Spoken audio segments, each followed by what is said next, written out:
శ్రీమాత్రే నమః. సద్గురు జ్యోతిషాలయం 2025 మే నెల రాశి ఫలితాలని మనం తెలుసుకోబోతున్నాం. మా ఛానల్ ద్వారా చూస్తున్నటువంటి ప్రేక్షక మిత్రులందరికీ కూడా శుభాభివందనాలు. కమింగ్ టు జాతకం. జాతకం అనేది పడుతున్న వర్షానికి ఒక గొడుగే కానీ జాతకం జీవితం కాదు. మేము చెప్పే ఈ రాశి ఫలితాలు గోచార గ్రహస్థితులను దృష్టిలో పెట్టుకొని చెప్తున్నాం. ఇది మీ యొక్క వ్యక్తిగత జీవితానికి ఒక 30% నుంచి 40% మాత్రమే వర్తిస్తుంది. మీరు పుట్టినప్పుడు ఉన్నటువంటి ఆ లగ్నము, ఆ నక్షత్రము, ఆ పాదాన్ని బట్టి మీ యొక్క సంపూర్ణ జాతకం అనేది తెలియబడుతుంది. ఇంకా జాతకం అంటే ప్రతి ఒక్కరికి కూడా నాకు ఉద్యోగం ఎలా ఉంటుంది, నాకు వ్యాపారం ఎలా ఉంటుంది, నాకు ఆరోగ్యం ఎలా ఉంటుంది, దాంపత్య జీవితం ఎలా ఉంటుంది, సంతానం ఉంటుందా, ఉద్యోగం వస్తుందా, వ్యాపారం బాగుంటుంది, ఇవే ఏదో టెన్షన్స్తోనే ప్రతి ఒక్కళ్ళం కూడా జీవిస్తున్నాం. దానికి ఉపశమనంగా మాస ఫలితాలని మాసంలో ప్రతి మాసంలో కొన్ని గ్రహాలు మారుతూ ఉంటాయి కాబట్టి ఆ గ్రహాల యొక్క గమనాన్ని దృష్టిలో పెట్టుకొని అన్ని వర్గాల వారిని దృష్టిలో పెట్టుకొని ప్రిడిక్ట్ చేయబడిందే ఈ మాస ఫలితాలు. జాతకం ఎవరైనా మీ పరిసర ప్రాంతాల్లో ఉన్నటువంటి సద్గురువుల్ని సంప్రదించి జాతకం తెలుసుకోండి. లేదా మా ద్వారా తెలుసుకోవాలనుకుంటే 21 వయసు లోపు ఉన్న వాళ్ళు అడగకూడదు. ఎందుకంటే మీరు విద్య చదువుకుంటున్నటువంటి వారు కాబట్టి మీరు ఖచ్చితంగా మీ యొక్క వ్యక్తిగతమైనటువంటి జీవితంలో 21 సంవత్సరాల వరకు జాతకం అడగకండి. 60 సంవత్సరాలు దాటిన వారు మీరు అన్నీ అనుభవించుంటారు, మంచి చెడు అన్నీ చూస్తుంటారు కాబట్టి మీకు జాతకంతో పని లేదు. అడగడానికి కూడా ఇల్లీగల్ అఫైర్స్కి సంబంధించింది ఏది అడగకూడదు. నాకు అప్పులు బాగా ఉన్నాయి జాతకం చెప్పనంటే ఎవరు చెప్పరండి. మీ అప్పులు తీసుకున్న చోట ఖచ్చితంగా కష్టపడి ఇవ్వండి. అదొకటే జాతకానికి ఉన్నది. జ్యోతిషాస్త్రరీత్యా ద్వాదశ రాశుల్లో 2వ రాశి అయినటువంటి వృషభ రాశి మిత్రులారా, మీరు కృతికా నక్షత్రం 2, 3, 4 పాదములు, రోహిణీ నక్షత్రం 1, 2, 3, 4 పాదములు, మృగశిర నక్షత్రం 1, 2 పాదాలకు జన్మించిన మీరు వృషభ రాశి వారిగా పరిగణించబడుతున్నారు. ఈ మే నెల మీకు శుభాశుభ ఫలితాలు ఎలా ఉన్నాయి అంటే చాలా సహనంగా ఉండాలి. మిశ్రమం కంటే కొంచెం ఎక్కువ ఉంటుందని చెప్పచ్చు. బృహస్పతి నెల మొదటి భాగంలో మొదటి ఇంట్లో మరియు ద్వితీయార్థంలో 2వ ఇంట్లో ఉంటారు. రవిగ్రహం మిశ్రమ ప్రభావం చూపిస్తున్నారు. గురువు మకర రాశిలో వెళ్తున్నారు. అష్టమాధిపతిగా గురువు ధనస్థానంలో ప్రవేశం. మే 6 నుండి లాభంలో ఉన్న బుధుడు వ్యయంలోకి మారుతున్నారు. రాహుకేతువులు మిశ్రమంగా ఉన్నారు. కాబట్టి కొత్త ప్రయత్నాలు నివారించండి. ఇప్పుడు ఏది చేస్తున్నారో అది బాగా ఉంటుంది. ఏ విధమైనటువంటి కొత్త ఆలోచనలు కొత్తవి చేయడానికి అంత తీసుకోకండి. ప్రభుత్వ ట్యాక్స్ రెన్యువల్స్, లైసెన్స్ రెన్యువల్స్ ఇవన్నీ ఖచ్చితంగా చేయండి, లేదా దానివల్ల ఇబ్బంది పడే అవకాశాలు ఉన్నాయి. భార్యాభర్తలు మీ మధ్య ఇతరుల జోక్యం లేకుండా మీరే సామరస్యంగా పరిష్కరించుకోండి. ఏదైనా బంధువులతో సమస్యలు ఉన్నా పట్టించుకోకండి, మీ పని మీరు చేసుకుంటూ వెళ్ళండి. మీ తండ్రి వర్గం వారికి ఆరోగ్యాన్ని కాస్త చూసుకోండి. సమాజంలో ప్రముఖులైనటువంటి వ్యక్తులతో పరిచయాలు అవుతాయి.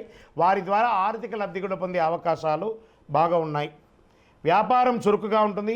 ప్రభుత్వం నుండి రావాల్సినటువంటి యొక్క సబ్సిడీస్ కానీ అనుమతులు కానీ ఏదో రకంగా ఈ నెల ముగిసిపోతుంది. కొన్ని సమయాల్లో కస్టమర్లు అసంతృప్తిగా ఉన్నా వారితో మృదువైనటువంటి మాటలు మాట్లాడి నెరవేర్చుకోండి. ఉద్యోగం చేసేవారికి అది మహిళలైనా పురుషులైనా ఉన్నతాధికారులు ప్రశంస పొందక తప్పదు. మీరు కోరుకున్న ప్రమోషన్స్, ట్రాన్స్ఫర్స్ వచ్చే అవకాశం జూన్ నెల తర్వాత ఉంటుంది. నూతన ఉద్యోగం కోసం ప్రయత్నం చేసేవాళ్ళు గెట్ రెడీ. మీకు మంచి ఆఫర్ లెటర్స్తో ఉద్యోగాలు రాబోతున్నాయి. విదేశీయ ఉద్యోగంలో ఉన్నవారు అమెరికా లాంటి విదేశీయ సంస్థలో ఉన్నవాళ్ళు మీరు పడుతున్నటువంటి మానసిక క్షోభ అతి త్వరలో తొలగిపోతుంది. డోంట్ వరీ, మనోధైర్యంతో ఉండండి. కుటుంబాన్ని నిర్వహించే మహిళలు ఎటువంటి సమస్యలు ఉండదు. అవసరమైన ఆర్థికమైనటువంటి సపోర్టు బంధువుల ద్వారా, అన్నదమ్ముల ద్వారా కూడా వస్తుంది.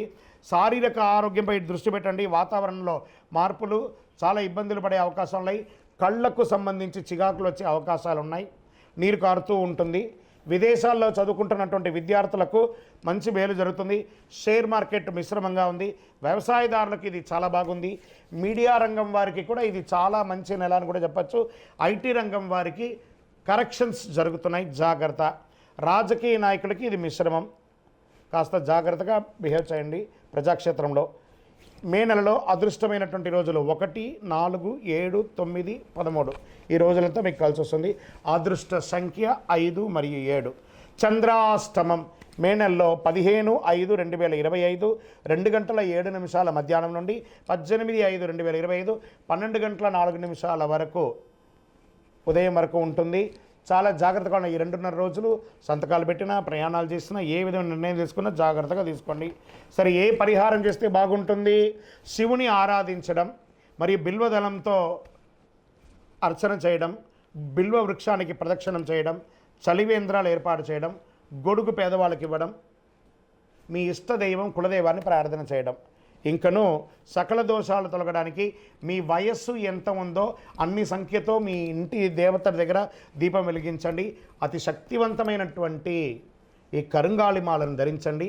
ఆరోగ్యంగా, ఐశ్వర్యంగా, సంతోషంగా ఉండండి. అన్ని రకాలైనటువంటి మేలు జరుగుతుంది. కొత్త ప్రయత్నాలు నివారించండి. ఇప్పుడు ఏది చేస్తున్నారో అది బాగా ఉంటుంది. ఏ విధమైనటువంటి కొత్త ఆలోచనలు కొత్తవి చేయడానికి అంత తీసుకోకండి. ప్రభుత్వ ట్యాక్స్ రెన్యువల్స్, లైసెన్స్ రెన్యువల్స్ ఇవన్నీ ఖచ్చితంగా చేయండి, లేదా దానివల్ల ఇబ్బంది పడే అవకాశాలు ఉన్నాయి. భార్యాభర్తలు మీ మధ్య ఇతరుల జోక్యం లేకుండా మీరే సామరస్యంగా పరిష్కరించుకోండి. ఏదైనా బంధువులతో సమస్యలు ఉన్నా పట్టించుకోకండి, మీ పని మీరు చేసుకుంటూ వెళ్ళండి.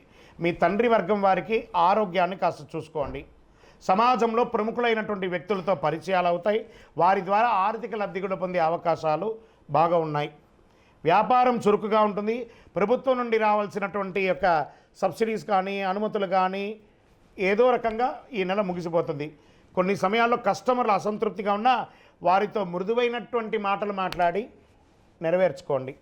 ఉద్యోగం చేసేవారికి, అది మహిళలైనా పురుషులైనా, ఉన్నతాధికారులు ప్రశంస పొందక తప్పదు. మీరు కోరుకున్న ప్రమోషన్స్, ట్రాన్స్ఫర్స్ వచ్చే అవకాశం జూన్ నెల తర్వాత ఉంటుంది. నూతన ఉద్యోగం కోసం ప్రయత్నం చేసేవాళ్ళు గెట్ రెడీ.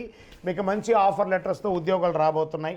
విదేశీయ ఉద్యోగంలో ఉన్నవారు, అమెరికా లాంటి విదేశీయ సంస్థలో ఉన్నవాళ్ళు, మీరు పడుతున్నటువంటి మానసిక క్షోభ అతి త్వరలో తొలగిపోతుంది. Don't worry. విజయోస్తు. ద్వాదశ రాశుల్లో ఉన్నటువంటి మిత్రులారా, మీరందరూ కూడాను ఆయురారోగ్య, ఐశ్వర్య, భోగభాగ్యాలతో ఉండాలని అఖిలాండ కోటి బ్రహ్మాండ నాయకుడు శ్రీ ధర్మశాస్త్ర అయ్యప్ప స్వామి వారిని 18 అవతారాలుగా కొలువైనటువంటి స్వామివారు జీవలింగేశ్వర స్వామి సన్నిధానం జీవకోణ తిరుపతిలో ఉన్నటువంటి బ్రహ్మశ్రీ డాక్టర్ చంద్రమౌళి గురుస్వామి గారు నిర్మించిన దేవాలయంలో మీకోసం ప్రార్థన చేస్తాం. మీరు క్షేమంగా ఉంటారు. తిరుపతికి వచ్చినప్పుడు మన దేవాలయాన్ని తప్పకుండా దర్శనం చేసుకోండి. రైల్వే స్టేషన్ నుండి, బస్టాండ్ నుండి 3 కిలోమీటర్ల దూరంలో ఉంటుంది. విజయోస్తు.